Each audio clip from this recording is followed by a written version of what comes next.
నీ జీవితంలో దేవుని బిడ్డగా బ్రతకడానికి భయపడుతున్నావా? భయపడితే నువ్వు వాడబడలేవు. With fear you can do nothing. భయంతో నువ్వు పనికిరాని వ్యక్తిగా మారిపోతావు. గమనించి ఈ విషయాన్ని. భయంతో ఏమి సాధించలేవు. నీ జీవితం నువ్వు కట్టుకోలేవు.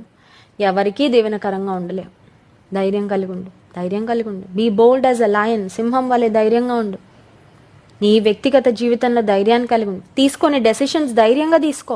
వాళ్ళేమనుకుంటారు, వీళ్ళేమనుకుంటారు, వాళ్ళేమంటారు, వీళ్ళేమంటారు, వాళ్ళేం మాట్లాడుకుంటారు, నా వెనకాల వీళ్ళేం మాట్లాడుకుంటారు, అనవసరం.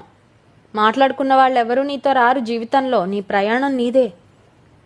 దేవుడు నీ పట్ల కలిగి ఉన్న ఉద్దేశాలు అవి చాలా చాలా ప్రత్యేకమైనవి. వాళ్ళ కొరకు వీళ్ళ కొరకు ఎందుకు వాటిని నువ్వు కాలదన్నుకుంటున్నావు సహోదరి? నీ భర్త ఎంత ఉన్నతమైన స్థితిలో అయినా ఉండొచ్చు, నీకు ఎంత ఆస్తిపాస్తులైనా ఉండొచ్చు. No matter how secure your future is. నా భవిష్యత్ అంతా చాలా చక్కగా ఉందండి, ఇంకా దేవుడు ఎందుకని కూర్చోవద్దు. పట్టుకో, దేవుని పట్టుకో. హుల్డా వల్లే దేవుని కొరకు వాడబడాలనే ఆశ కలిగి ఉండు. దేవుడు నిన్ను బలపరుస్తాడు. ప్రార్థన.